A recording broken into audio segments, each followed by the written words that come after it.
Bienvenue dans le labo d'Hippocrate. Je m'appelle Léo, je suis médecin en fin de formation. Chaque semaine, nous explorons votre santé et le fonctionnement de votre corps avec des conseils à appliquer au quotidien. Pour cela, nous utilisons la science, les études, mais aussi l'intervention d'une multitude d'experts. J'espère que vous êtes prêts à obtenir la santé que vous méritez. On est parti pour l'épisode du jour. Aujourd'hui, nous recevons le nutritionniste Anthony Berthoud, conférencier, professeur à l'Université de Lausanne, auteur de nombreux best-sellers et nutritionniste référent de l'application aux 50 millions d'utilisateurs Yuka. Il défend une approche intégrative et écologique de la nutrition. Au cours de l'épisode, nous plongerons au cœur de notre corps pour découvrir l'impact des aliments que vous mangez sur celui-ci. Nous éclaircirons des sujets tels que l'hormèse, l'ultra-transformation alimentaire, les polluants, les compléments et bien d'autres topics tout aussi passionnants. J'espère que vous êtes prêts à découvrir une toute autre approche de la nutrition. On est parti pour l'épisode du jour. Anthony Berthoud, bonjour. Bonjour Léo. Comme d'habitude, à chaque début de podcast, je vais demander un petit peu de te présenter en quelques lignes pour t'introduire pour l'épisode du jour. Et déjà merci pour l'invitation. Et Avec Anthony plaisir. Berthoud, donc je suis nutritionniste spécialisé historiquement, on va dire, dans le monde du sport, nutrition du sport et en particulier nutrition de l'endurance. Et depuis une bonne dizaine d'années maintenant, je me suis aussi intéressé à l'approche écologique et plus globalement l'approche systémique de l'alimentation, c'est-à-dire comment on peut concilier différents aspects, autant en matière de santé humaine que d'écologie, d'aspects sanitaires aussi, toxicologiques. On aura l'occasion, je pense, d'en parler un petit peu, mais c'est vrai qu'aujourd'hui, on entend un peu tout et son contraire en matière de nutrition en fonction de l'angle qu'on peut aborder.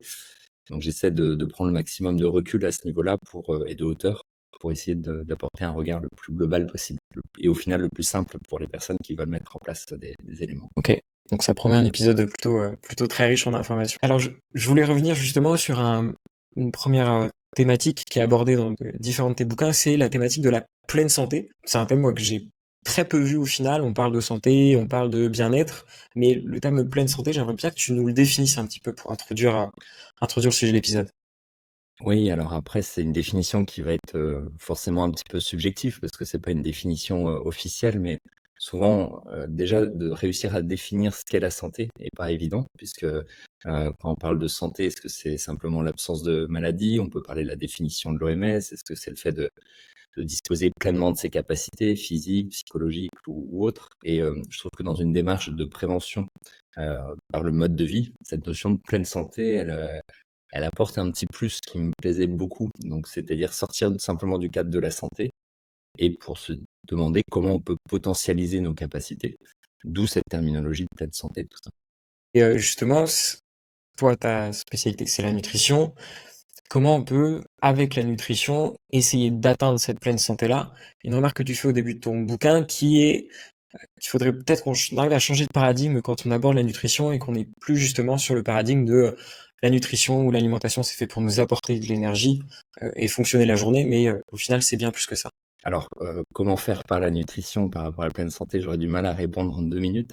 Je pense que le simple podcast ne suffira pas en termes de durée. Donc, et peut-être pour répondre sur le changement de paradigme, c'est vrai qu'aujourd'hui, en fait, alors historiquement, on a une vision qui était très orientée sur la diététique, la calorie, la vision macronutritionnelle de l'alimentation. C'est début des années 2000 qu'on s'est intéressé à l'approche micronutritionnelle avec cette terminologie de micronutrition qui aujourd'hui est bien connue. À l'époque, était un peu plus pionnière, mais qui est tombée pour moi aussi un peu dans le travers de l'allopathie quelque part, parce que j'appelle ça de manière très provocatrice l'allopathie de la nutrition, dans le sens où on va isoler un micronutriment, on va en évaluer son mécanisme de manière très pertinente, très pointue, mais parfois on isole ce micronutriment de son système, que ce soit dans la biologie, c'est-à-dire qu'on va regarder la biologie moléculaire et pas la biologie cellulaire, et dans l'aliment, on oublie qu'en fait, quand on croque dans un poireau, dans une carotte, dans une pomme, etc., on va manger beaucoup plus que ce micronutriment. Et on a tendance parfois à dévier dans la recommandation vers des compléments alimentaires qui vont être très dosés dans ce micronutriment et parfois des doses qui sont pharmacologiques. On sort complètement du cadre de l'alimentation et je pense qu'on aura l'occasion d'en reparler, mais la logique de matrice alimentaire est très importante. Ça, c'est une première notion. La deuxième, c'est aussi finalement d'avoir un regard comme j'évoquais tout à l'heure, avec le maximum de recul, dans le sens où quand on croque dans un aliment, on ne va pas croquer que des micro ou des macronutriments, de manière générale des nutriments. On va aussi malheureusement croquer des contaminants, c'est-à-dire que on peut parler de métaux lourds, de dioxines, de PCB, de phtalates, etc. Alors c'est des éléments qui sont peu réjouissants en soi, mais qui font partie de la réalité malheureusement aujourd'hui, c'est-à-dire qu'on a un environnement dans lequel on évolue, dans lequel évoluent aussi les aliments qu'on consomme, que ce soit des produits végétaux ou des produits animaux. Et c'est un facteur à intégrer, en fait, toute la dimension toxicologique de l'alimentation. Et je l'évoquais tout à l'heure aussi dans la dimension environnementale, à savoir qu'on a aujourd'hui des enjeux auxquels nous sommes confrontés tous à l'échelle collective et auxquels on sera de plus en plus confrontés. Et l'alimentation joue un rôle important dans toutes ces limites, ce qu'on appelle les biocapacités planétaires. Il y a bien sûr le dérèglement climatique, mais il y a aussi les empreintes hydriques, les disponibilités en azote, en phosphore, ce qu'on appelle l'eutrophisation des sols, les changements d'affectation des sols. Donc, je ne vais pas rentrer dans trop de techniques, mais c'est un élément à part entière à considérer quand on parle d'alimentation. D'autant plus aujourd'hui qu'il y a peut-être quelques décennies où on était moins conscient de ces éléments-là.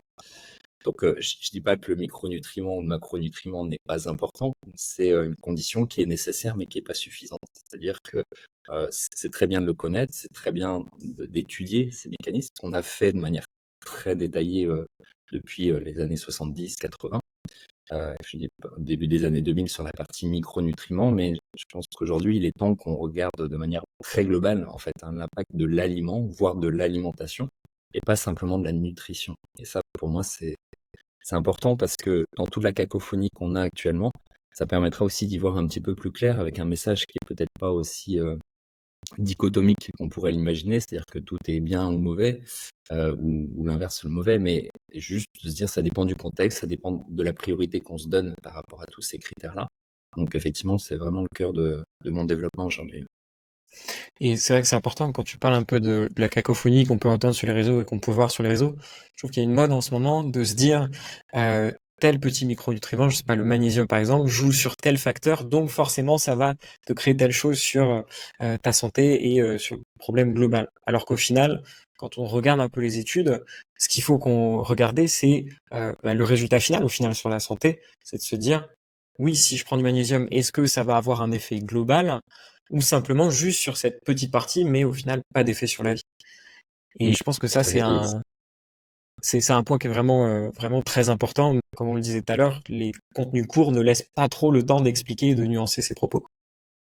Si on prend cet exemple du magnésium, c'est un minéral qu'on appelle ubiquitaire, c'est-à-dire qu'il intervient dans plus de 400 réactions enzymatiques du métabolisme énergétique, mais pas uniquement. Autant au niveau physique qu'au niveau psychologique, on a des signes en fait de déficit fonctionnel, pas forcément de carence en tant que tel, des signes qui ne sont pas spécifiques. Donc en fait, on ne peut pas simplement se référer à l'anamnèse pour se dire oui, on a un déficit, alors, on suspecte un déficit ou non. Se baser sur la biologie, une analyse de magnésium au niveau plasmatique va être très peu le reflet en fait de l'état fonctionnel, hein, c'est 1% des réserves. On a des marqueurs un peu plus précis comme le magnésium érythrocytaire, mais qui là aussi a des limites. Donc on est obligé de confronter l'anamnèse clinique, l'anamnèse alimentaire et effectivement la biologie quand on l'a à disposition. Et c'est un exemple qui est très intéressant parce que même si statistiquement aujourd'hui, les plus de 2 tiers de la population manque de magnésium du fait du mode de vie et du fait de la densité des aliments qui sont consommés, on voit qu'effectivement, on ne peut pas simplement se dire on va prendre un complément alimentaire, ça va résoudre le problème, on va se fier sur tel symptôme ou telle biologie pour se dire c'est nécessaire ou pas. Complètement. Et justement, si on revient un petit peu sur tous les changements alimentaires qui sont actuels, c'est aussi le lien qu'on peut faire avec l'avènement de nouvelles maladies qu'on appelle un peu les maladies de civilisation, qui sont apparues il y a de ça quelques dizaines d'années et qui explosent malheureusement en ce moment avec notre mode de vie actuel. Et ce que ces maladies-là et leur présence nous montrent pas aussi qu'il y a un certain, on pourrait appeler presque mismatch évolutif, où ce que notre corps a réussi à acquérir au cours des années pour évoluer correctement se retrouve confronté maintenant à une abondance de nourriture et de calories qui entraînent tous ces problèmes-là. Oui, alors, du coup, là, on touche à une discipline, ou en tout cas une réflexion autour de la nutrition que j'aime beaucoup, qui est cette notion d'évolutionnisme. Effectivement, on a certains auteurs historiques comme Cordain, Eaton ou autres, qui sont mis à aborder cette notion de mismatch hypothesis ou il y a des maladies de la désadaptation évolutive, c'est-à-dire que concrètement, ce qui nous a permis de nous adapter au cours du temps, mais à l'échelle de l'évolution, c'est-à-dire que si on parle de sapiens, c'est au bas mot 300 à 500 000 ans. Si on parle d'hominidés ou d'homininés, on remonte à plusieurs millions d'années. Donc ces adaptations nous ont permis en fait de survivre dans des conditions particulières, d'évoluer. Et ça, c'est vraiment le principe de vie.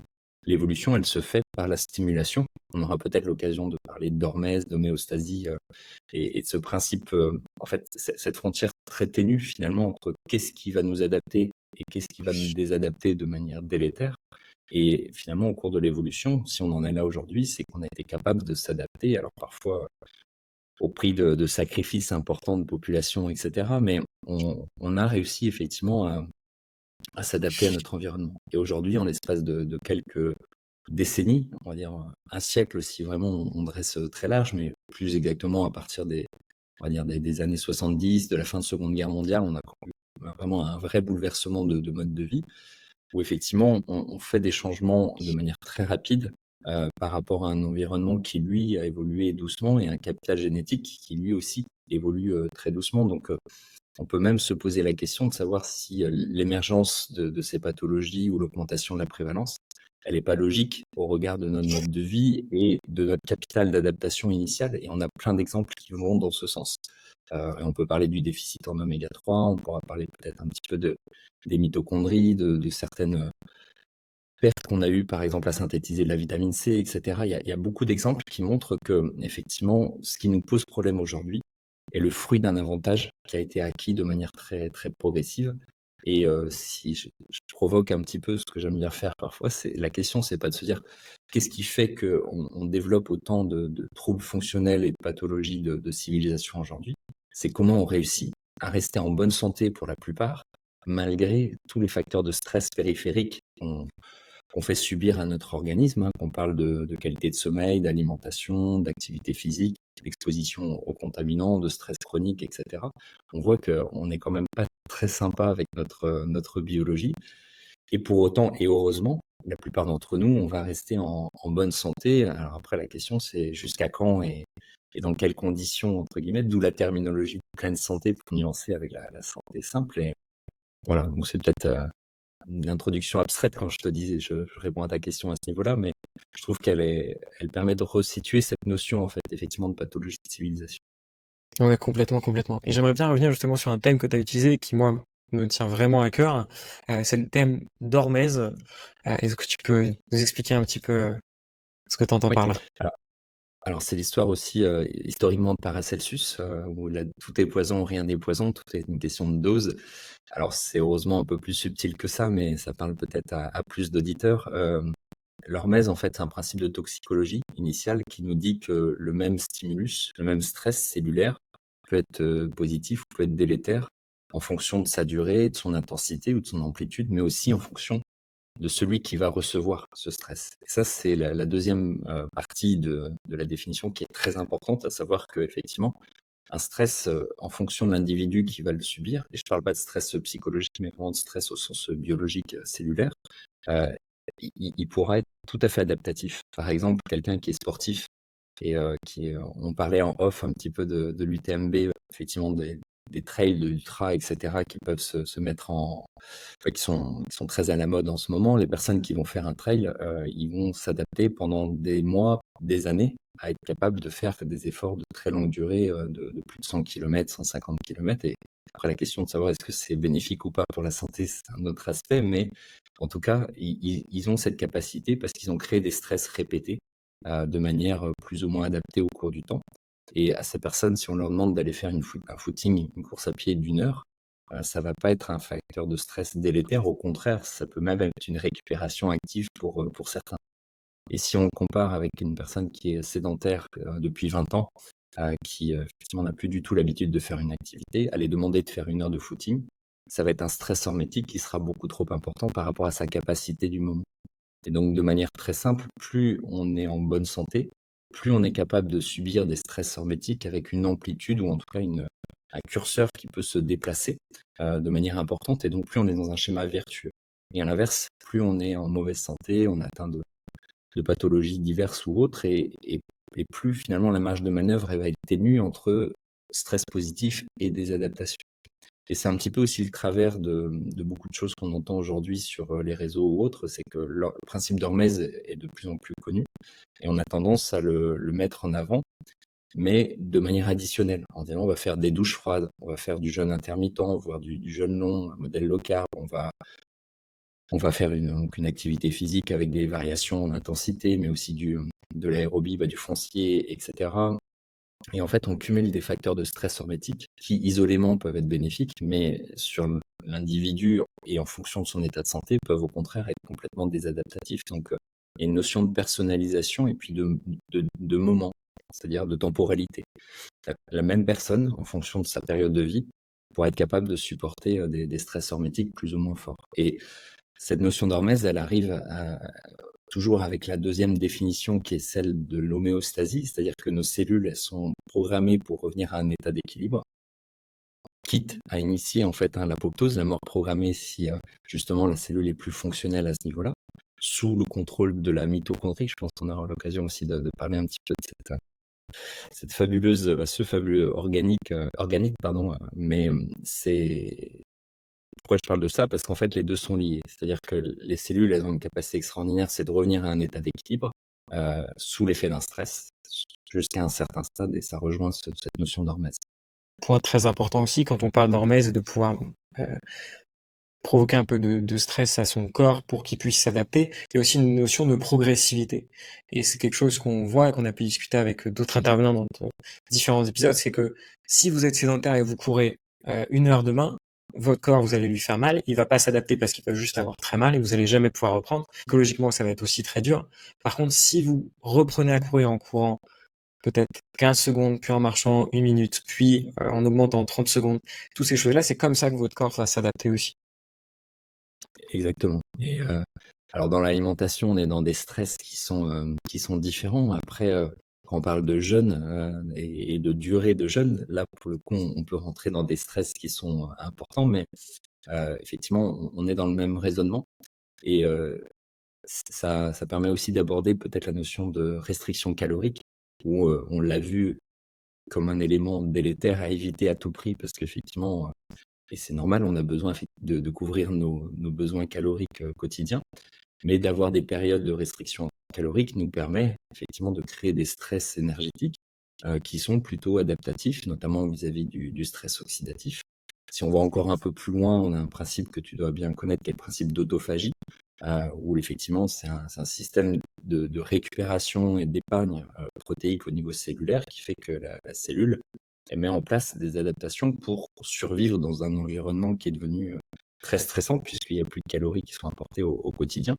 Donc on voit qu'il y a plein de mécanismes qui n'étaient pas forcément connus jusqu'à il y a peu de temps et qui faisaient qu'on avait tendance à rejeter certaines pratiques en considérant que c'était négatif alors que ça peut être positif en soi, quoi.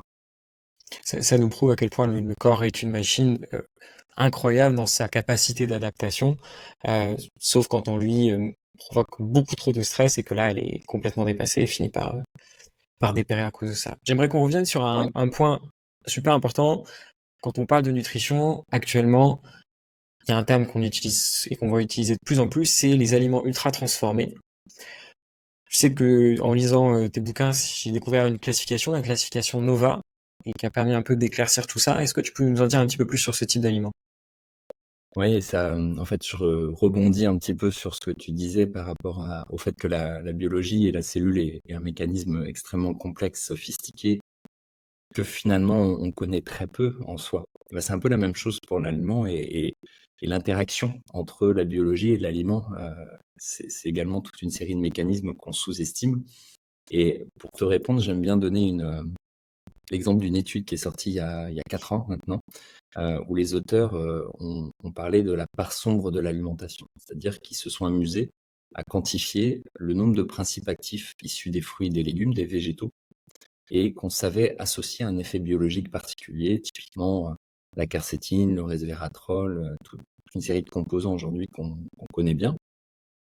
Et ils ont donc identifié ces 150 principes actifs, ce qui en soi est très bien, sauf qu'ils se sont aussi, entre guillemets, amusés à quantifier le nombre de principes actifs, mais qu'on n'avait pas su encore ou qu'on ne s'est pas encore associé à un effet biologique particulier. Et là, on avait plus de 49 000 métabolites qui étaient présents dans les aliments et en clair, pour lesquels on ne savait pas forcément quels étaient les mécanismes d'action vis-à-vis de notre propre biologie. Donc ça sous-entend une chose extrêmement importante, c'est l'humilité. Et ça nous ramène à ta question de départ vis-à-vis de la pleine santé et de cette position un petit peu de la nutrition, à savoir qu'il y a beaucoup de choses qu'on ne connaît pas, même qu'on a rejetées pendant très longtemps, justement par méconnaissance.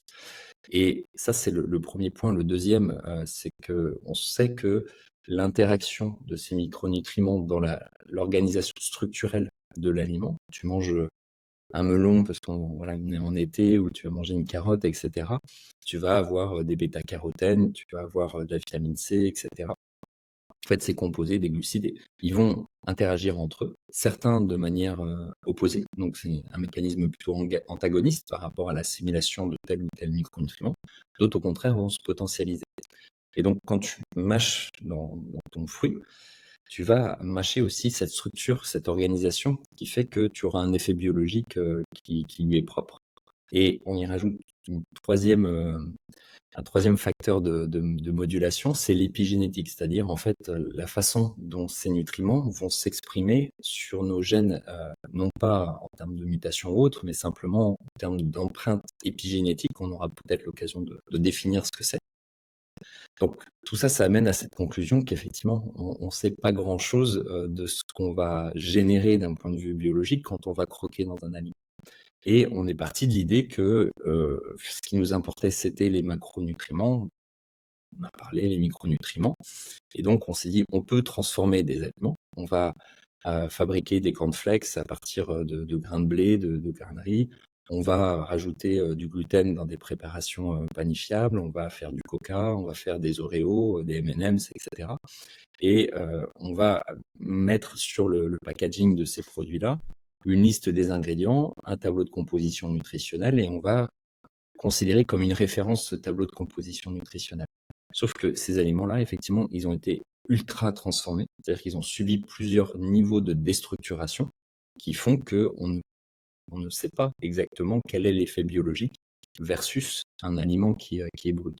Et donc cet indice NOVA, effectivement, il a été défini par une équipe brésilienne il y a pas mal de temps maintenant, et il permet en fait, sur une échelle de 1 à 4, de définir de manière très simple le niveau de transformation des aliments. Plus c'est élevé, plus il y a une transformation qui est importante. Et là, on a une pléthore de publications depuis une bonne dizaine d'années qui nous montrent en fait l'effet spécifique du niveau de transformation sur la prévalence des pathologies qu'on a citées tout à l'heure rapidement en termes de maladies de civilisation. On peut citer le diabète, l'obésité, les maladies auto-immunes, neurodégénératives, les maladies inflammatoires chroniques, intestinales, etc. Et on sait que, indépendamment de la composition en glucides, en lipides, en protéines ou en micronutriments, en fait, le niveau de transformation va jouer sur le facteur de risque d'émergence de ces pathologies, parmi d'autres choses, hein, bien évidemment. Mais ça montre en fait toute l'approche réductionniste qu'on a eue autour de l'alimentation. Et c'est Anthony Fardel qui l'a beaucoup vulgarisé en France notamment. Et c'est très bien parce que ça a permis de prendre encore une fois un petit peu de hauteur par rapport à ce qu'on sait de la nutrition. Donc en clair, on sait qu'on a consommé des produits bruts depuis des centaines de milliers d'années, encore une fois. Et en l'espace de quelques décennies, on se retrouve, parfois en fonction des populations, à avoir la moitié, les 3/4 des calories de nutriments qui sont apportés par ces aliments ultra transformés. Et donc, il y a une pauvreté en micronutriments, ce qu'on appelle une faible densité micronutritionnelle, mais il y a aussi cet impact en fait du niveau de transformation sur l'indice de satiété. On sait que plus un aliment est transformé, moins il va générer de satiété. Et donc, plus ça va amener la personne à en consommer davantage, mais malheureusement avec une densité en micronutriments qui est faible. Donc, il ne va pas forcément couvrir son besoin. Je vais te donner un exemple par rapport au magnésium que tu évoquais tout à l'heure. On estime que aujourd'hui, dans le modèle Western Diet, c'est vraiment le modèle occidental moderne alimentaire, on a l'équivalent de 100 à 120 mg de magnésium pour 1000 calories. Et donc, quand tu ramènes ça à un besoin quotidien pour une femme, c'est à peu près 2000 calories. Je parle sédentaire ou moyennement active. 2100 à 2500 à peu près pour un homme. Globalement, on prend une femme à 2000 calories, tu vas apporter 200-250 mg de magnésium sur ce modèle alimentaire. Le besoin physiologique, il est plutôt de l'ordre de 6 mg par kilo de poids corporel, voire 8 si tu es très actif, autant à titre intellectuel que physique. Et donc, si tu fais 6 fois 7, par exemple, pour une personne qui fait 70 kg, c'est 420 mg. Donc, on voit que de facto, on a un delta, un différentiel entre le besoin lié à ce micronutriment et la densité en fait de l'alimentation telle qu'elle est proposée aujourd'hui. Et le niveau de transformation des aliments joue un rôle important à ce niveau-là. Et c'est un vrai souci parce que il y a quelques études qui ont bien montré que entre des assiettes avec des aliments plutôt bruts, non transformés, avec le même nombre de calories, et d'autres assiettes avec seulement des aliments transformés, quand on disait aux gens vous mangez jusqu'à ce que vous soyez rassasiés, la plupart des personnes avec l'alimentation ultra transformée consommaient en moyenne 500 calories, je crois, de plus que ceux avec les aliments bruts. Et 500 calories, c'est énorme, reporté à tous les jours, toute l'année, pendant 10 ans. Ça a fait des prises de poids et des impacts sur la santé qui sont catastrophiques. Tout à fait. Et t'as des essais cliniques où, entre guillemets, on s'est amusé à effectivement proposer des aliments ultra transformés ad libidum, c'est-à-dire la personne mangeait autant qu'elle voulait, et d'inverser en allant vers des produits bruts et dans deux groupes, en changeant à chaque fois. Et on voit qu'effectivement, il y a des variations de poids qui sont très, très significatives. Et comme, voilà, pour rebondir un peu sur ton exemple, là aussi, je provoque et je caricature énormément, mais pour montrer à quel point la biologie est très fine, euh, je donne l'exemple de l'équivalent d'un croissant ou d'un pain au chocolat qui va être consommé en plus par jour par rapport à notre besoin. Tu vas partir sur l'équivalent de 200-250 kilocalories. Donc, sur 4 jours, ça te fait 1000 calories. Donc, sur 20 jours, ça te fait 5000 calories, ce qui est peu ou prou le poids d'un kilo, la quantité de calories d'un kilo de tissu graisseux. Je parle pas de lipides purs, mais tissu graisseux en tant que tel. Donc, ça veut dire qu'en 20 jours, tu aurais l'équivalent d'un kilo.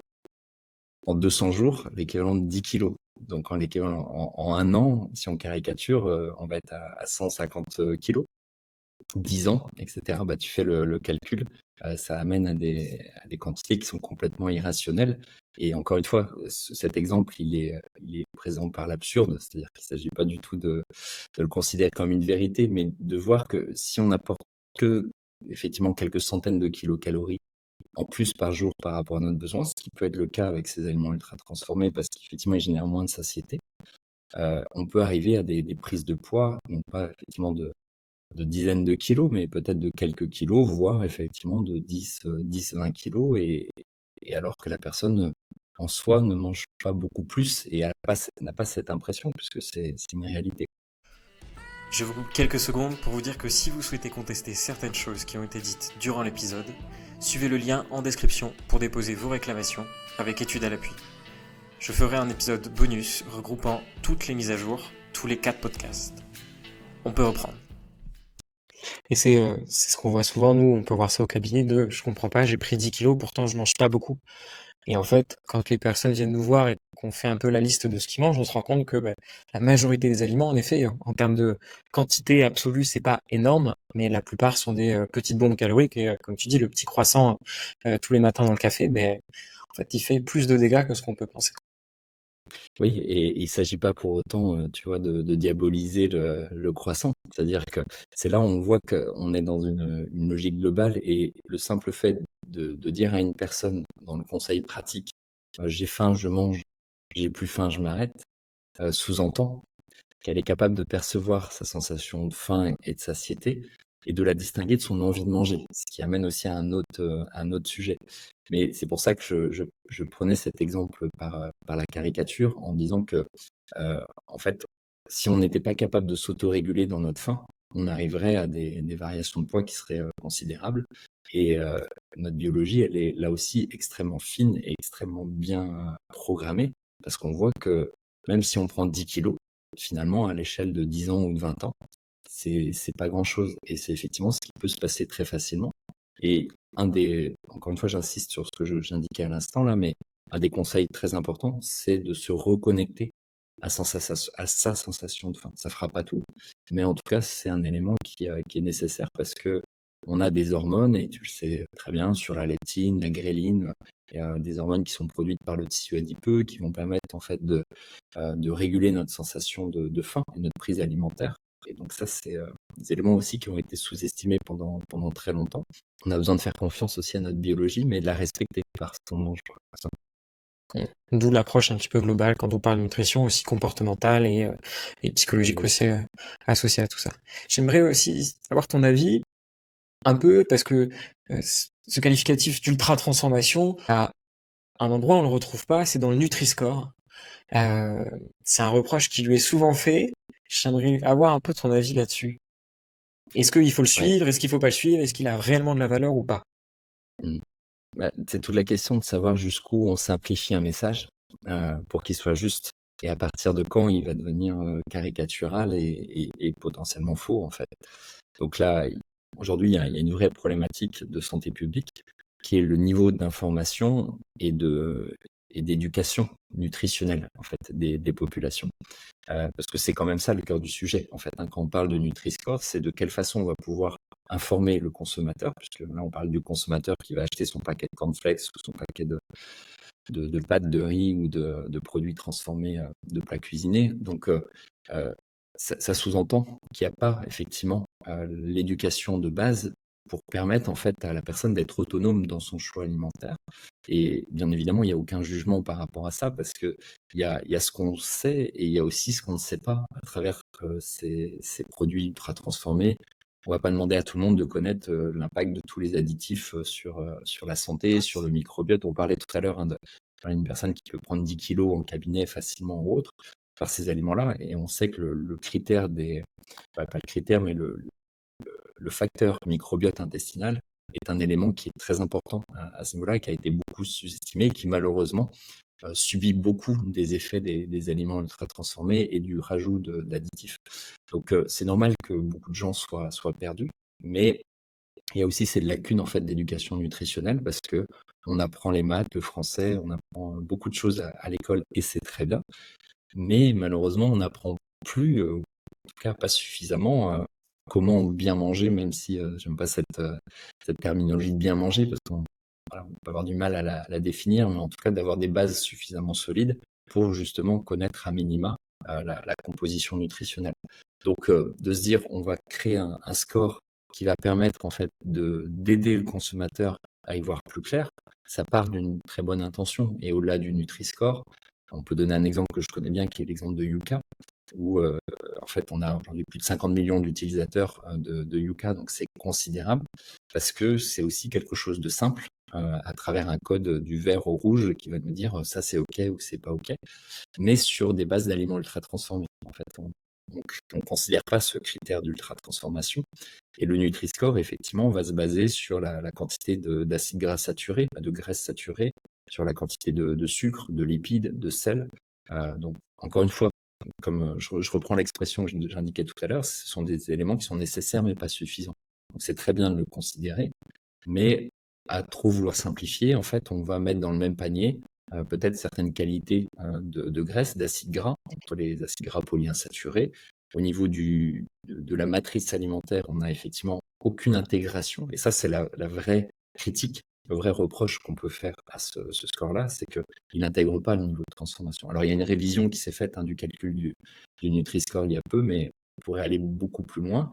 Et on se retrouve avec des éléments parfois incohérents qui vont être de se dire qu'effectivement, un chocolat noir qui a 85% de cacao, il est bourré de polyphénol. Oui, il a un peu plus de graisse saturée puisqu'on en a naturellement dans le beurre de cacao, mais il y a aussi une densité micronutritionnelle qui est très intéressante, indépendamment du fait qu'il soit plus gras.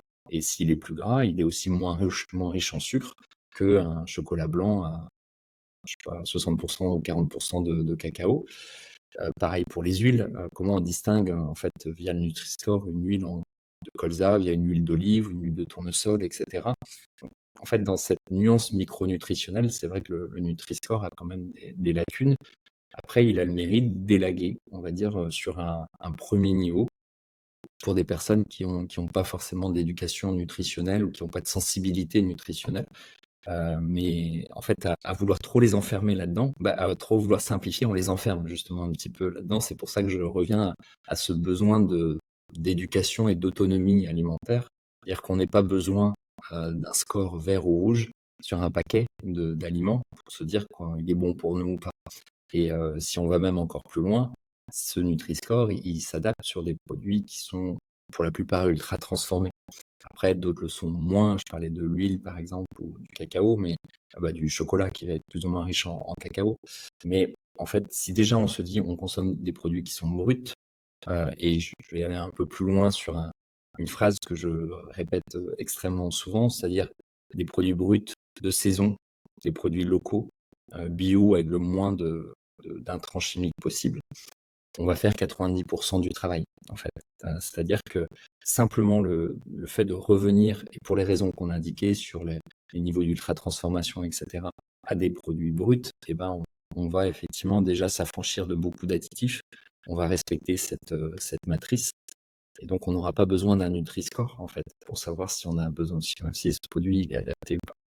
Donc, je sais pas si j'ai été clair mais C'est très clair. Et c'est un peu toute l'idée aussi de ce podcast, c'est de pouvoir donner suffisamment d'informations pour se construire soi-même ses propres capacités d'analyse et de réflexion autour de sujets comme la nutrition, l'activité physique et toutes ces choses-là.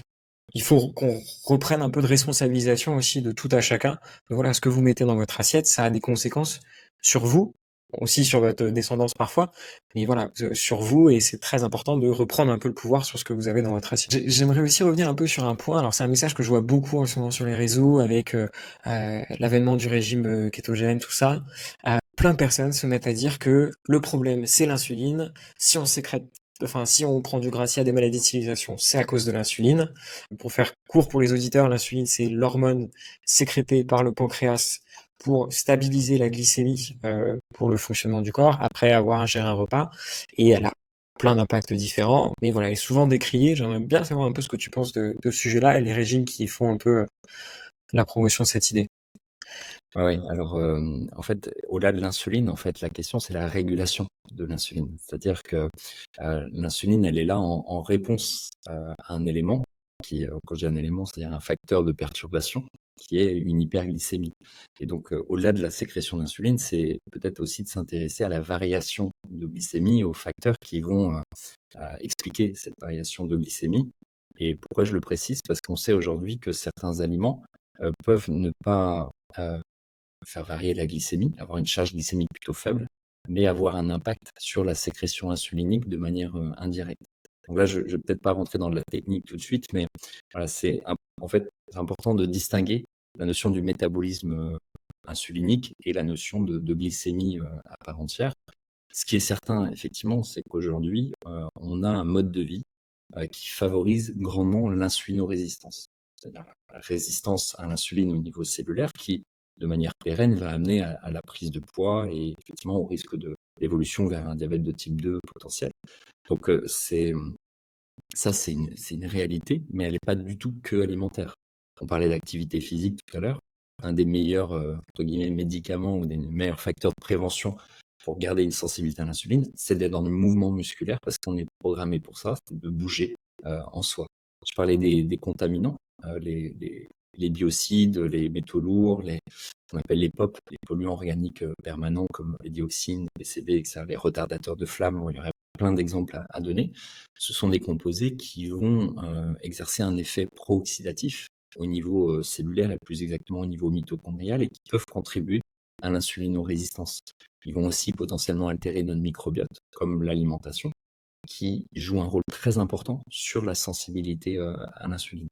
Donc, bien sûr que l'alimentation joue un rôle, mais c'est là qu'on voit que c'est très systémique, encore une fois. Le sommeil, en fait, la dette de sommeil chronique, la perturbation du rythme circadien, c'est un élément qu'on n'a pas encore évoqué, mais sur lequel on pourra peut-être revenir. C'est-à-dire qu'on a une programmation en tant qu'animal diurne qui est de bouger le jour et de dormir la nuit. Ça paraît très simpliste quand on dit ça, Mais malheureusement, on a tendance à créer des facteurs d'altération de ce rythme circadien par les lumières bleues, par pas mal de facteurs. Et ça contribue énormément au risque d'insulinorésistance. Et l'exemple le plus caricatural, c'est les personnes qui sont en horaire décalé.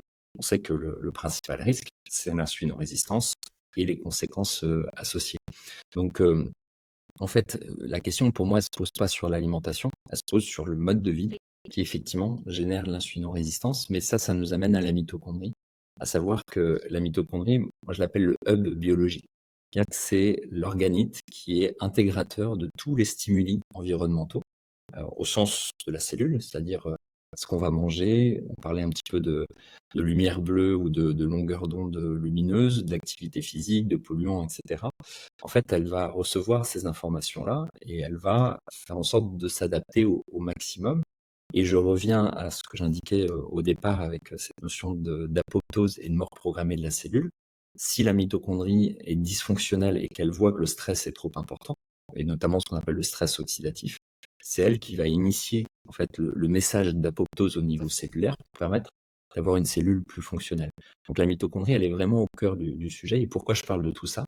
Parce que quand on parle d'insulinorésistance, en fait, on parle de problèmes de ce qu'on appelle de polarisation membranaire au niveau de la mitochondrie. Je vais essayer de ne pas être dans trop de techniques, et c'est très important à comprendre parce que de manière imagée, c'est comme si on apportait un flux d'énergie permanent, de calories notamment, et en particulier de glucose, que la cellule, mais surtout que la mitochondrie va utiliser, en fait, pour tourner une pompe à énergie qu'on appelle le rotor à ATP. C'est l'équivalent d'un rotor, une pompe à ATP, et qui permet, comme une écluse dans un canal ou autre, de jouer en fait sur des flux plus ou moins importants. Et le problème, c'est qu'aujourd'hui, par tout ce qu'on mange et le mode de vie, on a un flux de glucose qui est permanent, et à côté de ça, on est sédentaire, on manque d'activité physique, donc on a moins de sorties.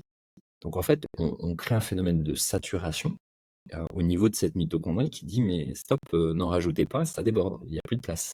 Et donc la résistance à l'insuline, c'est un mécanisme adaptatif qui va effectivement faire en sorte que on va essayer déjà de réguler ce flux avant de faire rentrer encore plus de glucose. Sauf que par notre mode de vie, on continue encore, on est sédentaire encore plus. Et au bout d'un moment, effectivement, on crée cette décompensation qui est le diabète de type 2. Donc, pour moi, c'est un pilier, je parle beaucoup de piliers fonctionnels au niveau nutritionnel. Et oui, le métabolisme de l'insuline est un pilier. Mais j'ai 7 piliers que j'ai l'habitude d'évoquer.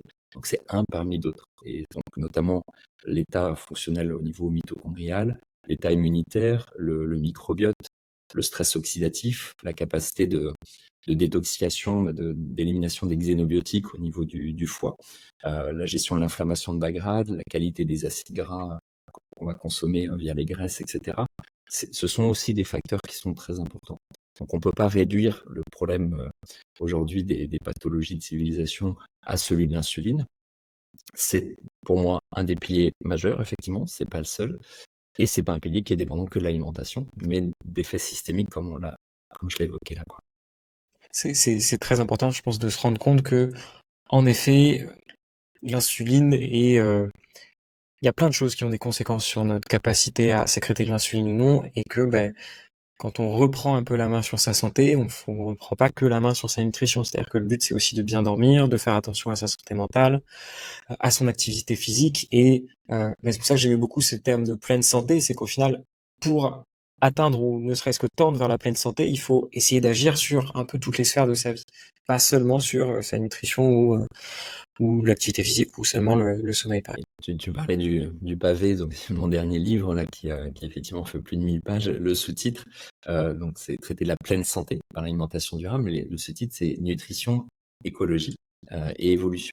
Et justement, par rapport à tout ce que tu évoques sur ces notions-là, c'est de se dire que on a besoin effectivement d'adapter notre mode de vie, mais par rapport à notre programmation génétique. Donc ça, c'est sur le côté antérieur, historique, mais aussi dans la perspective en fait de l'écologie et des contraintes environnementales auxquelles, encore une fois, on est et on sera de plus en plus confronté. Et pour moi, c'est ces 3 dimensions qui sont très importantes. C'est-à-dire que c'est un peu, si je caricature, le passé, le présent et le futur. Tu vois, Et si on veut avoir un regard le plus global possible, c'est vraiment un élément clé. Après, j'aurais plein de choses à dire, donc je vais m'arrêter là, mais c'était juste pour rebondir sur ce que tu... Il y a autre chose que t'as abordé là un peu dans la discussion, c'est cette notion de stress oxydatif. Alors c'est un peu un gros mot et c'est vrai qu'on le sort assez souvent, assez facilement parce qu'on sait un peu ce que c'est. Est-ce que tu peux essayer de le résumer un petit peu pour que les gens puissent le comprendre? Oui, alors déjà, en fait, moi, j'aime pas trop parler de stress oxydatif. Je l'ai fait pour justement que ce soit le terme qui résonne le plus pour ceux qui connaissent un peu la nutrition. Mais j'aime bien cette terminologie de balance oxydative, oxydative, pardon, parce que en fait, ça me paraît plus juste déjà pour comprendre ce que c'est. C'est-à-dire que déjà, si on rentre dans la sémantique et dans les définitions, on devrait parler de ce qu'on appelle des espèces radicalaires oxygénées et non pas du stress oxydatif qui va être la résultante de ces espèces radicalaires qui sont présentes en trop grande quantité et qu'on n'arrive pas à réguler. En fait, de manière très simple, quand on respire en ce moment, on va dévier à 2% de l'oxygène vers la production de ces composés qu'on appelle des espèces radicalaires oxygénées et qui sont juste indispensables à la vie. C'est-à-dire qu'on le voit comme quelque chose, tu parlais de gros mots, comme quelque chose de délétère. Au contraire, si on n'avait pas de stress oxydatif, notre système immunitaire, il serait incapable de se défendre. On serait incapable de cicatriser d'une blessure quelle qu'elle soit et on ne pourrait pas vivre ad vitam aeternam de cette façon-là. Si on parle d'hormèse depuis tout à l'heure, de stress hormétique, qu'est-ce que fait le stress hormétique? Il crée du stress oxydatif, donc cette fameuse production d'espèces radicalaires au niveau de la cellule, et ça va la renforcer.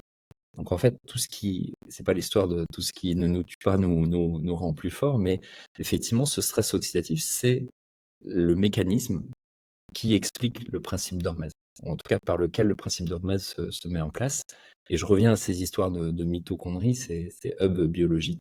En fait, c'est eux qui reçoivent ces éléments-là et qui produisent des composés qu'on appelle les espèces radicalaires oxygénées pour tenter d'informer en fait l'ensemble des fonctions cellulaires, des tissus, dans la perspective de s'adapter. Donc en fait, c'est des médiateurs, c'est des éléments de communication qui tentent de s'adapter face à un stress et qui soit infectieux ou qui soit lié à notre mode de vie ou autre. Simplement, principe d'Hormèse, c'est-à-dire que c'est positif jusqu'à un certain stade. Et si on a trop de facteurs de production de ce stress oxydatif, ou si on a des capacités de défense qui sont plus suffisantes, parce qu'on sait désadapter justement au cours du temps, et bien là, la balance, elle devient néfaste, entre guillemets, et on a un excès de stress oxydatif. Et ça va venir attaquer toutes nos structures au niveau cellulaire. Ça va attaquer les glucides, ça va attaquer les lipides, les protéines, ça va dénaturer nos protéines, et ça peut même attaquer notre structure clé qui est l'ADN cellulaire. Et tous les processus de cancérisation sont liés à un stress oxydatif qui est non contrôlé, avec des étiologies, des origines qui peuvent être multiples en fonction également des types de cancers ou autres, mais le processus, c'est justement une atteinte de l'intégrité de l'information par cet excès de stress oxydatif. Donc en fait, c'est autant la vie que potentiellement, je ne vais pas dire la mort, mais qu'un mécanisme qui est fortement délétère. Donc c'est juste être dans le principe d'homéostasie, c'est-à-dire de réussir à bien réguler, d'où la terminologie de balance oxydative qui me paraît beaucoup plus juste en fait que le stress oxydatif.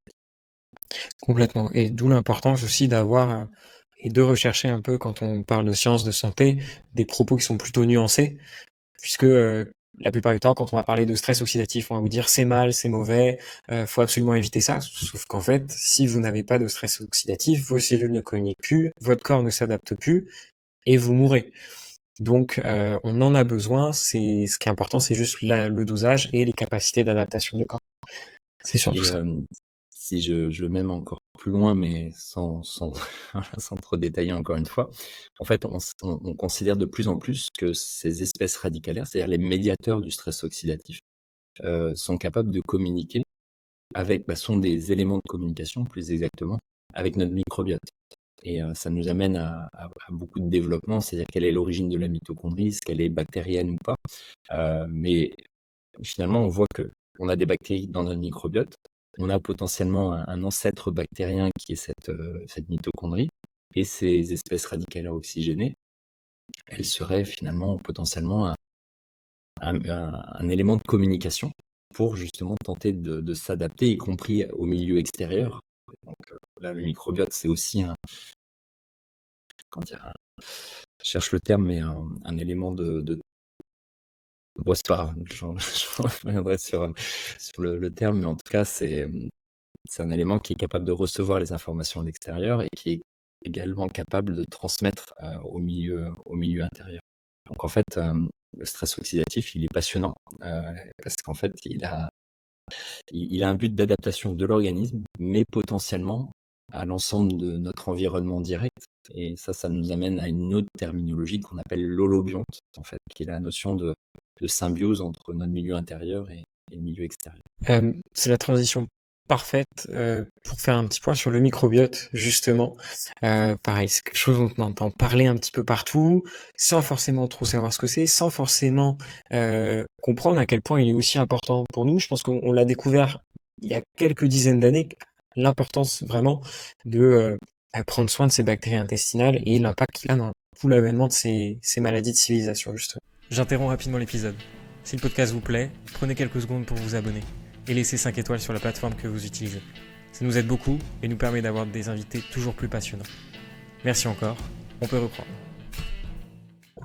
Oui, comme tu le dis, c'est quelque chose de récent et plus que de microbiote, moi j'aime bien parler d'écosystème intestinal parce qu'en fait, ce microbiote, il est très en interaction avec notre muqueuse intestinale et avec notre système immunitaire intestinal. Donc on a un vrai trépied entre les 3 éléments et en fait, dès qu'on va altérer l'un d'entre eux, on aura des répercussions sur les 2 autres. Et le microbiote, en fait, on devrait parler de microbiote au pluriel. On a un microbiote dans l'intestin, un microbiote cutané, pulmonaire, buccal, etc. Et en fait, c'est simplement les micro-organismes qui sont présents et qui vont interagir avec notre propre organisme en tant que tel. Et c'est vrai que les bactéries sont les principales, en tout cas celles qui sont les plus médiatisées. Mais on a aussi des virus, on appelle des bactériophages, on a un ensemble en fait de micro-organismes, hein, c'est pas que des bactéries. Et c'est un peu comme le stress oxydatif. Quand on parle de bactéries, on voit le côté dangereux, le côté pathogène, donc risque d'infection, etc. Et fort heureusement, la très très grande majorité des bactéries et des virus qui sont présents dans l'environnement nous sont bénéfiques. Et typiquement, les bactéries du microbiote, c'est complètement le cas. Les virus vont moduler la composition des bactéries du microbiote. Donc on ne parle pas des mêmes familles de virus, bien évidemment, que les éléments pathogènes, mais sans ces bactéries-là, on serait incapable de vivre. C'est-à-dire qu'elles vont interagir en nous permettant de digérer un certain nombre, en tout cas d'éliminer, elles-mêmes vont digérer certains nutriments qui sont présents dans notre alimentation, certains composés comme les fibres, les protéines, etc. Et elles vont interagir également avec notre système immunitaire. C'est pour ça que je parlais de trépied tout à l'heure. Et on sait que la maturité du système immunitaire au niveau intestinal est déterminante sur la régulation immunitaire. On a un système de défense et de tolérance, donc on a besoin là aussi d'homéostasie entre ces deux facteurs-là. Et en fait, en fonction de la composition, soit on va favoriser cet équilibre, soit au contraire, on peut basculer vers des dysimmunités, des susceptibilités, des hypersensibilités, potentiellement des allergies, ou à l'inverse, des maladies auto-immunes, etc. Donc, il y a toujours une part génétique et une part environnementale, et dans cette part environnementale, le microbiote joue un rôle très important. Et c'est très intéressant de voir que on a besoin du vivant, en fait, au sens à notre écosystème à nous. Et c'est Pierre Rabhi qui indiquait qu'on est la seule espèce, espèce humaine, qui se considère capable de maîtriser la nature. Et en fait, on est dans cette notion de plein pouvoir, en fait. C'est-à-dire qu'effectivement, on va utiliser des pesticides, des biocides, dans un but de rendement agroalimentaire ou autre. Et en fait, on détériore l'écosystème général. Et donc cette détérioration de l'écosystème, elle a bien sûr un impact sur notre écosystème bactérien de notre microbiote et donc sur notre santé. Je donne souvent un exemple qui est connu, qui ramène à une notion connue qui est le glyphosate. Parce qu'effectivement, tout le monde connaît ce glyphosate avec la polémique de savoir si on continue à l'autoriser en usage ou au contraire on l'interdit et autres, on estime que 54% des bactéries du microbiote sont sensibles au glyphosate. Et quand on va pulvériser du glyphosate dans des cultures, de se dire que ce composé n'aurait pas d'impact en fait sur notre microbiote, c'est une hérésie. On sait que c'est le cas. Bien sûr que ça a un impact. Et donc ça a un impact sur notre santé. Et là aussi, je pourrais donner un exemple qui mériterait un peu de développement, mais juste qui est en lien avec la problématique autour du gluten. On dit beaucoup qu'on a de plus en plus d'hypersensibilité au gluten non cœliaque, ce qui peut être le cas. Là, on pourrait le développer si tu veux, mais au-delà de ça, on a aujourd'hui des personnes qui créent des dysbioses intestinales, c'est-à-dire une perturbation de cet équilibre au niveau du microbiote, par l'ingestion de biocides qui sont utilisés pour la récolte des blés. Donc c'est pas un problème de gluten, ça peut être un problème de gluten, mais pas que. Et dans ce cas-là, c'est plus un problème de biocides qui sont utilisés. C'est ce qu'on appelle la dessiccation, c'est-à-dire qu'on utilise des pesticides non pas pour la culture, mais pour la récolte. Et donc ça veut dire qu'il y a un délai entre la pulvérisation et l'ingestion qui est beaucoup plus court. Et donc en France, on n'a pas le droit d'utiliser la dessiccation pour le blé, par exemple. Mais pour d'autres pays, ça peut être le cas. Et donc avec la mondialisation des cours et des matières premières, on peut tout à fait ingérer une farine qui vient d'outre-Atlantique, qui aura été issue de blés qui auront eu justement une dessiccation et l'usage de ces biocides. Donc je ne veux pas sortir du sujet du microbiote parce que en fait c'est juste un exemple pour montrer que là aussi tout est lié et parfois on a des confusions entre des éléments qu'on pense coupables. En fait, c'est plus l'aliment qui contient ce composé qui peut poser souci. Et là, en l'occurrence, le blé, plus que le gluten, si on prend l'exemple du microbiote. Mais toutes les pathologies de civilisation qu'on évoque depuis le départ, aujourd'hui, la littérature scientifique, elle est pléthorique sur justement le lien entre ces pathologies et l'altération du microbiote intestinal, et notamment par la création de ce qu'on appelle une inflammation de bas grade, qu'on n'a pas définie d'ailleurs, mais qui est très importante quand on parle de ces maladies ou de ces troubles fonctionnels chroniques. Et si tu veux la définir, vas-y. Ouais. C'est une inflammation qui est latente, persistante, en fait, qui n'est pas objectivée par une biologie classique. Tu vas faire une CRP, elle va être entre guillemets bonne. Une CRP ultrasensible sera déjà peut-être un peu plus intéressante, mais globalement, c'est pas l'inflammation aiguë telle qu'on la connaît au sens médical du terme. Et pour autant, elle est là. C'est un peu un terreau fertile à une désadaptation à un moment donné. Et je donne souvent l'exemple du système racinaire, c'est-à-dire que quand tu vas avoir une plante qui va commencer à s'extérioriser, ça veut dire que tout le système racinaire, lui, aura mis du temps à se développer et justement à s'enraciner. Et on sait aujourd'hui que la perturbation de cet écosystème intestinal peut être un foyer en fait d'initiation de l'inflammation de bas grade, comme la sédentarité au niveau musculaire, l'obésité au niveau du tissu adipeux, ce qu'on appelle la stéatose hépatique au niveau du foie, avec l'accumulation notamment de graisses qui sont issues de fructose d'origine industrielle, qui sont justement très présents dans les aliments ultra transformés qu'on a évoqués, etc., etc. C'est-à-dire qu'on a un certain nombre de foyers potentiels qui sont liés justement à notre mode de vie ou à notre alimentation, qui cumulés les uns aux autres peuvent favoriser cette installation de l'inflammation de bas grade et à un moment donné l'expression d'une maladie cardiovasculaire, d'un diabète de type 2, potentiellement d'un cancer, etc. Et là aussi avec des vases communicants entre l'environnement, c'est-à-dire cette inflammation de bas grade, et la part génétique, et en fonction des pathologies, des troubles, on aura des variations qui seront plus ou moins importantes. Et c'est toute la question, au final aussi, quand on parle d'être en bonne santé, au final, on n'a peut-être pas de maladie, on n'a peut-être pas de choses qui a été diagnostiquées par un médecin, mais ça veut pas dire qu'à l'intérieur de nous, il se passe pas des choses, comme tu dis, de l'inflammation de bas grade, des choses qui vont peut-être s'acutiser dans les années à venir. Et moi, ce que j'aime dire souvent quand même aux personnes, c'est que quand vous tombez malade à 60 ans, c'est pas à cause de ce que vous avez fait sur la dernière année. Si vous développez un diabète, c'est parce que vous avez, il y a eu une certaine alimentation, il y a eu une certaine hygiène de vie sur les 20 dernières années qui a permis de créer le terreau fertile au développement du diabète. Et c'est vrai que ça nous permet de voir un peu que voilà, la santé, c'est quelque chose qu'on doit prendre en compte et qu'on doit travailler au quotidien et pas seulement quand on est malade. Mmh. Et tu vois, au-delà de diabète, la maladie d'Alzheimer, par exemple, on sait qu'elle peut se développer, elle va demander un temps de développement qui va être très important et notamment en lien avec le mode de vie, quoi. Donc complètement.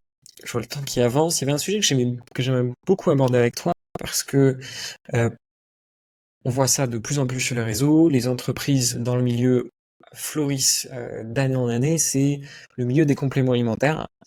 On passe notre temps à nous dire qu'on est tous carencés parce que les aliments ont beaucoup moins de nutriments, parce que l'alimentation ne suffit plus, parce que tout un tas d'arguments en fait, fois plus farfelus que les uns que les autres.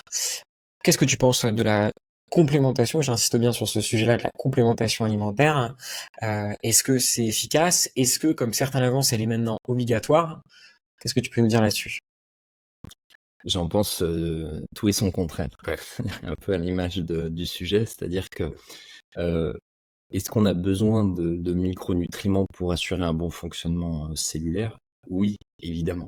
Euh, Maintenant, la question, c'est comment effectivement on l'apporte et dans quelle quantité. Et j'ai envie de dire, selon quelles interactions, et ça ramène au sujet qu'on a vu tout à l'heure.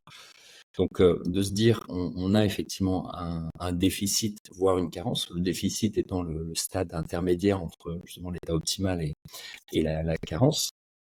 Donc ça, on peut plus ou moins bien l'objectiver au niveau de la biologie en fonction du micronutriment qu'on va considérer.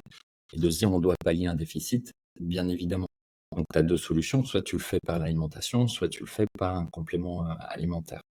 Et on l'a évoqué tout à l'heure, la notion de matrice alimentaire est extrêmement importante. Donc quand tu vas consommer, je prends un exemple par exemple de la vitamine C, où j'évoquais tout à l'heure la quercétine, donc qui est un polyphénol. En fait, cette quercétine, si elle est associée à la vitamine C dans une matrice alimentaire, on va pas du tout avoir les mêmes effets que si on prend un complément alimentaire dans lequel on met de la quercétine et dans lequel on met de la vitamine C. Donc en fait, on ne peut pas raccourcir au niveau biologique l'idée selon laquelle, en additionnant des micronutriments dans une gélule, on aura le même effet que si on consommait un aliment. Et plus on avance et plus on comprend les différences à ce niveau-là. Après, en fonction du type de micronutriments qui va être utilisé, par exemple de sel, de minéral, de minéraux, si on parle de magnésium, on va avoir une capacité d'assimilation qui sera plus ou moins forte et qui n'est pas pas le même environnement que celui dans lequel dans celui dans lequel serait le magnésium si on consommait par une amande, par du cacao, etc. Et en fait, on va avoir tendance à avoir une vision là aussi assez binaire, de se dire je suis en manque, donc je vais en mettre des grandes quantités. Et en apportant de ces grandes quantités, on va interagir avec d'autres micronutriments pour lesquels on peut diminuer l'assimilation. Et surtout, on va utiliser des quantités qui sont parfois plus de l'ordre de pharmacologique que du nutritionnel. Et je parlais de la quercétine, du resveratrol, et je donne souvent un exemple parce que ça parle à certains par rapport au vin rouge, parce on a beaucoup parlé du French Paradox historiquement et de l'idée selon laquelle un verre de vin rouge pourrait nous aider à nous prévenir des maladies cardiovasculaires, etc. Et notamment parce que dans ce vin rouge, on avait un complément, un polyphénol qu'on appelle le resveratrol. Et justement, à partir duquel on a fait des compléments alimentaires. Et quand on mène les essais cliniques, on voit qu'effectivement, entre 1 gramme et 5 grammes par jour de ce resveratrol va jouer un rôle sur justement la résistance à l'insuline, ce qu'on évoquait tout à l'heure, et notamment les risques cardiovasculaires. Sauf que si on rapportait cette quantité-là à du raisin ou à un verre de vin rouge, puisqu'en fait, le resveratrol est présent dans le raisin, et quand on fait du vin rouge, on va utiliser ce raisin. En fait, selon le cépage et selon le millésime du vin, on aurait besoin entre 500 litres et 2200 litres de vin par jour pour espérer avoir l'effet d'un gramme de resveratrol. Donc, bien évidemment, ça paraît plus qu'évident, on n'ira jamais conseiller ces quantités-là, mais on voit qu'on extrapole en fait l'effet d'un micronutriment qu'on dose parfois à des quantités qui n'ont rien à voir avec ce qu'on a dans la matrice alimentaire pour en promouvoir des effets santé. Et on aurait plein d'exemples à donner là-dessus sur les oméga 3. Donc les oméga 3, aujourd'hui, 98% de la population française manque d'oméga 3 à longue chaîne, alors qu'on appelle le PA et le DHA.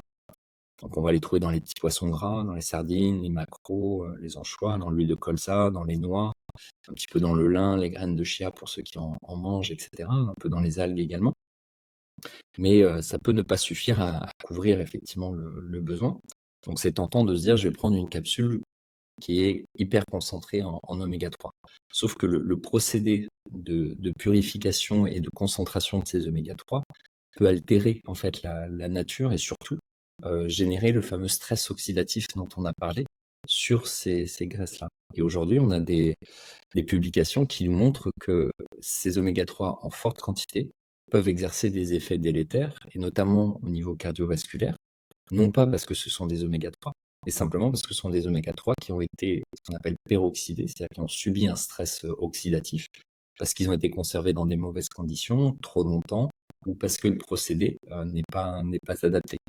Et donc l'idée selon laquelle tu absorbes une capsule d'oméga 3, elle est séduisante si tu n'aimes pas le saumon ou le poisson, les sardines, etc. Tu prends pas d'huile de colza, tu dis c'est pas grave, je prends ma dose d'oméga 3 en capsule. Sauf que là, encore une fois, l'effet n'est pas du tout le même. Il l'est pour partie.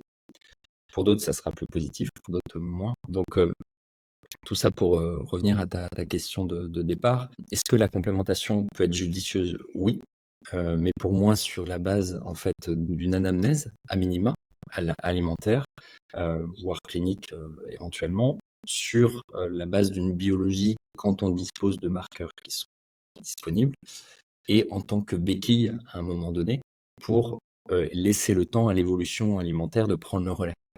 Mais c'est juste de se dire je prends un complément parce que je mange mal, entre guillemets, là effectivement je pense qu'on est dans je vais pas dire dans l'erreur, mais quand même un petit peu. C'est-à-dire qu'on est dans le raccourci de se dire que finalement on a besoin de ces micronutriments. Et tu as des boîtes aux États-Unis qui te vendent des compléments alimentaires dans tous les micronutriments dont tu as besoin au cours d'une journée, en te disant t'avales tout ça, comme ça tu peux entre guillemets ne rien manger ou manger des cochonneries pour rester poli et ça sera ok. Et là en fait on sous-estime complètement tout ce qu'on a évoqué depuis le début là sur la matrice, et on peut y intégrer les données écologiques, etc., les données éthiques, c'est-à-dire dans quelles conditions sont faits ces compléments, à partir de quelle filière, etc. Donc, en tant que béquille justifiée par le conseil d'un professionnel, oui, mais en tant qu'excuse pour ne pas réformer son alimentation. Entièrement d'accord. Sur toute la ligne, je pense que c'est vraiment un point qui était très important à soulever parce qu'on entend à peu près tout et son contraire. Ils sont souvent vendus comme solution miracle à tous les problèmes, mais voilà, les meilleurs nutriments que vous pouvez avoir, ils proviennent pas de petites gélules, ils proviennent d'aliments entiers et voilà, proches de chez vous et comme tu as pu dire tout à l'heure. Et j'aimerais revenir aussi sur un détail. Ce qui n'enlève pas leur intérêt, je disais, mais Complètement. sur les conditions qu'on a évoquées. Complètement. Encore une petite question qui est importante aussi pour moi, parce que c'est vrai quand on parle d'alimentation, bon, c'est des sujets qui sont très techniques, on pousse un peu le truc assez loin. Mais au final, c'est un argument qu'on nous avance assez souvent, et le plaisir dans tout ça. Est-ce qu'il faut quand même qu'on arrive à voir l'alimentation comme quelque chose de plaisir? Si j'ai envie de manger un petit Snickers de temps en temps, est-ce que je peux le faire? Est-ce que c'est vraiment si délétère que ça? Pour moi, c'est quoi un peu ton avis là-dessus? Déjà, c'est quoi le plaisir alimentaire? Tu vois, c'est déjà la base de définition, parce que tu me parles d'un Snickers, si moi tu me donnes une salade de tomates fraîches avec quelques feuilles de basilic avec une huile d'olive, honnêtement, je prendrais beaucoup plus de plaisir à prendre la salade de tomates qu'à prendre le Snickers. Ça veut pas dire qu'il faut pas prendre le Snickers, mais pourquoi je dis ça? Parce qu'on a conditionné en fait beaucoup de cette notion de plaisir alimentaire aux aliments ultra transformés qu'on a évoqués, parce que ces aliments-là, ils sont faits pour nous faire les manger justement. C'est-à-dire quand tu prends un Snickers, un M&M's, des Oreos, ce que tu veux, hein, peu importe la marque ou le produit, et effectivement, on va jongler entre les quantités de graisse, les quantités de sucre, de sel, d'exhausteurs de goût, d'émulsifiants, d'additifs qui font que tu vas avoir une texture qui te plaît, un croquant, tu vas avoir au contraire un côté fondant, tu auras des saveurs en bouche qui vont exploser, qui n'ont rien à voir avec les saveurs que tu as dans un aliment brut quand tu manges la tomate ou le basilic et autres. Et donc, d'un produit occasionnel, en fait, qui va être source de plaisir, on en fait une norme. Et en fait, ce qui devient l'occasionnel, c'est la tomate ou le basilic ou le melon, etc. On en revient au sujet de tout à l'heure. Et donc, si c'est des aliments qui plaisent, pourquoi pas? Et en fait, il n'y aura aucun effet délétère à manger, si on garde l'exemple de ton sneakers, un sneakers de temps en temps. Au contraire, ça peut abaisser, entre guillemets, la frustration parce que c'est quelque chose qui nous fait plaisir. Et ça ira. Je parle pas de personnes qui ont des pathologies ou des troubles spécifiques, hein, sur le monsieur, madame, tout le monde. Maintenant, si c'est un sneakers tous les jours pour remplacer un fruit en collation ou un carré de chocolat de qualité, des amandes, etc. Si c'est le paquet de cornflakes qui va remplacer le céréal brut, si c'est la purée mousseline qui va remplacer le plat de lentilles ou de légumineuses de manière générale, en fait, on n'est pas dans le plaisir pour la purée mousseline, mais on est dans des aliments ultra transformés qui, pour moi, sont à mettre un peu dans le même panier, entre guillemets, dans la réflexion de leur place dans l'alimentation globale. Donc, si c'est une petite part et que ça génère du plaisir, il ne s'agit pas d'être dogmatique, il n'y a pas de problème, et encore une fois, hormis situation spécifique. Maintenant, si on bascule de l'autre côté et que ça devient la dominante, là, effectivement, c'est plus problématique. Et ça nous amène au sujet qui est que ces produits-là sont faits pour justement avoir envie d'en manger de plus en plus. Et quand on se place en 50 ans, entre encore une fois les 30 glorieuses et aujourd'hui, on voit que la part de ces aliments-là a explosé parce que c'est des produits qui sont accessibles partout. Tu vas dans le métro, tu vas dans n'importe quelle grande ville, etc. Tu auras des distributeurs de Kit Kat, de sneakers, etc. Et tu pourras pas manger un fruit, en fait. C'est là où ça le comble quelque part. C'est qu'on a mis à disposition tout- tous ces aliments-là. Et donc, bien sûr que c'est tentant d'aller les consommer. Et au niveau gustatif, ça auto-entretient un panel de saveurs qui font que c'est tellement puissant, tellement intense, qu'on va plus aller vers ces aliments-là que vers le fruit ou autre. Donc, le risque, il est plus dans ce sens que dans le fait d'en consommer de temps en temps. Complètement. Je pense qu'il faut, quand on parle de santé un peu globale, faut voir aussi la part un peu santé mentale, et si ça peut faire plaisir d'avoir de temps en temps ces petits plaisirs-là. Mais j'amène un peu tous ceux qui écoutent à essayer d'analyser un peu leur alimentation. Maintenant que vous savez ce que c'est des aliments ultra transformés, et essayer de faire un rapport entre le nombre d'aliments transformés, ultra transformés que vous mangez sur la journée et le nombre d'aliments bruts. Et voyez un peu la différence à vous dire, est-ce que j'ai simplement 20% d'aliments ultra transformés, 20 à 10%, et dans ce cas-là, ça va, je fais partie quand même de, je pense, d'une faible part de la population, ou alors est-ce que j'ai 80% de mon alimentation qui est à base d'aliments ultra transformés, et dans ce cas-là, essayez de voir un petit peu quelles sont les raisons et qu'est-ce qui vous conduit aussi à consommer comme ça. Bon. Et tu vois, pour aller là aussi dans ton sens, de se dire le soir venu, et moi, c'est des questions que je pose à des patients parfois en cabinet à ce niveau-là, dire est-ce que vous avez mangé un fruit ou un légume ou un oléagineux, etc. Et parfois, tu te rends compte que 20 heures est arrivé et en fait, il n'y a même pas eu un produit brut qui a été consommé au cours de la journée. Donc, ces produits sont devenus les exceptions, effectivement, au profit de ces fameux aliments ultra transformés. Ce qu'on appelle sous l'acronyme AUT. On ne l'a pas précisé, mais c'est vrai qu'on le voit de plus en plus, donc autant le dire. Je pense qu'on est dans les temps pour toi, si ça va. J'aime bien conclure par un petit bilan de 5 choses que tu pourrais donner à ceux qui nous écoutent, 5 conseils pour réussir à prendre un peu mieux, soin de sa santé avec une alimentation tout en conservant les arguments écologiques, développementaux, tout ça. Ouais. Alors, je vais tricher un petit peu dans le premier. Je vais mettre un fourre-tout qui est celui que j'ai indiqué tout à l'heure, c'est-à-dire des aliments bruts, donc non transformés, issus de filières courtes, bio, de saison, bio avec le moins d'intrants chimiques, filière courte ou locale. Déjà, pour moi, c'est le B à bas. C'est vraiment la base avant même de s'interroger sur la qualité des graisses, etc. Et dans la mesure du possible, comme tu le disais très bien, dans le ratio entre les aliments ultra transformés et ces aliments-là. Et chacun placera son curseur en fonction de ce qu'il peut, de sa propre sensibilité. Le deuxième, c'est effectivement d'être sur une dominante végétale. Alors là, j'aurais besoin de plus développer pour pas tomber dans la caricature, encore une fois. Et on sait que selon nos profils génétiques, ça peut varier. Mais en fait, là, je parle plus de la considération écologique. Il ne s'agit pas du tout d'être végétalien ou vegan. On parle beaucoup du modèle flexitarien qui est très vaste en fait, qui est un peu abstrait pour beaucoup, mais globalement, effectivement, de se dire j'ai au moins 70-80% de mon alimentation sous forme végétale et le reste sous forme d'animal pour ceux qui veulent en consommer, produits animaux, produits animaux, et avec des filières adaptées, que ce soit au niveau des poissons, que ce soit au niveau de l'élevage, pour ceux qui mangent la viande de bovins, de porcs, etc., d'avoir des élevages extensifs plutôt que des élevages intensifs à ce niveau-là, pour des raisons écologiques, mais aussi nutritionnelles, de bien-être animal, etc.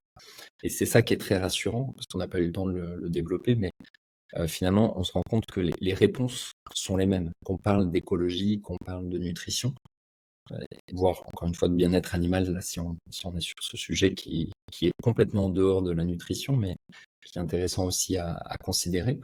Donc après, en fonction des origines, on pourrait avoir des proportions qui varieraient entre du végétal et de l'animal, mais globalement déjà d'avoir ça en tête, de faire la part belle aux graisses, c'est-à-dire d'avoir au moins 3 à 4 cuillères à soupe d'huile par jour, donc avec plutôt moitié colza, moitié olive.